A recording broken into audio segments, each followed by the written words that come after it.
on the effectiveness of benchmark testing. The action plan that I will be presenting today was based on 10th grade students at Moore Haven High School. The action plan purpose was to discuss the purpose of the action plan and the benchmark testing before and after a topic lesson. The purpose of benchmark testing is to improve the learning of students and their understanding in an educational classroom. The benchmark tests were given to students before a topic is covered. In this lesson, the topic happened to be cells. The benchmark test showed the knowledge of the students before they had been taught about cells.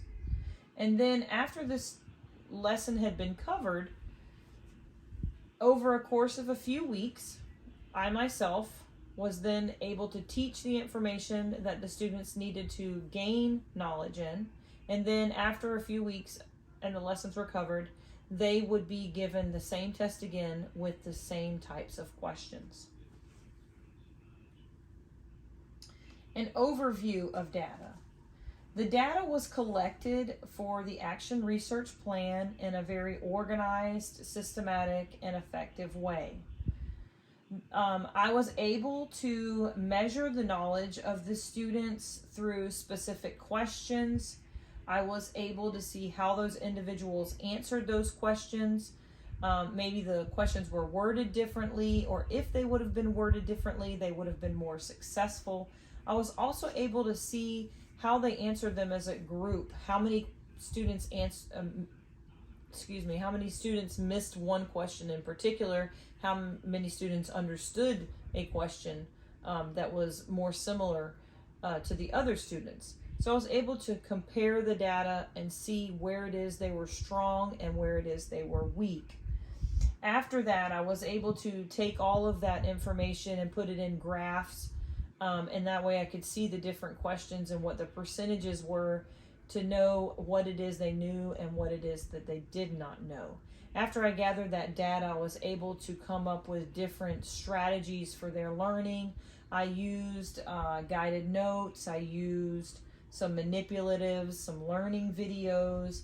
I also used some study guides in order that they could be more successful. After that, over a course of a few weeks, the students were then given the test again with the same questions, and then we could see where it is that they were stronger, and if we needed to go back and reteach a certain topic or a certain area of that lesson, and that way we could see where it is they had made gains and where it is they were unable to make those gains.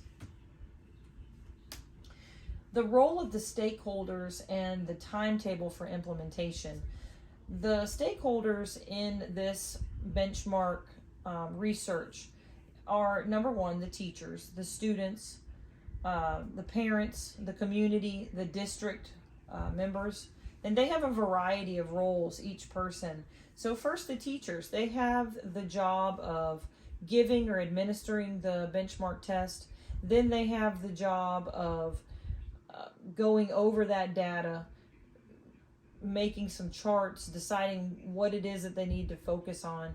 And then they have the job of teaching those topics, the specific areas that need to be covered, maybe more than others.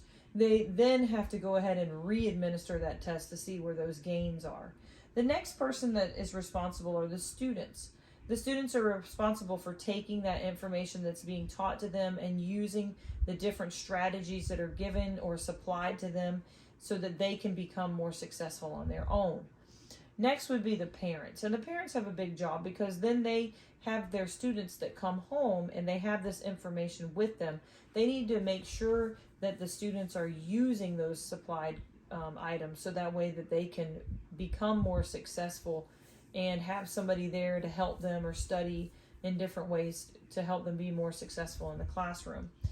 Lastly is the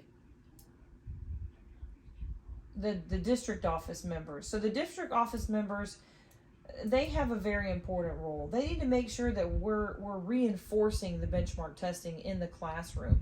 At the end of the day, the more the district is enforcing the benchmarks being given in the classroom, then our students' scores are going to be higher. The grade at the school is going to be higher. For instance, in the biology class that I teach, the EOC is a graduation requirement in the state of Florida. So these students need to know this information, and it's an important fact that they are successful. So if the teacher is able to get their scores up, then in return the district, their school looks better, the district looks better. So the benchmark testing is something that needs to be given in every classroom, no matter what it is, language arts or math.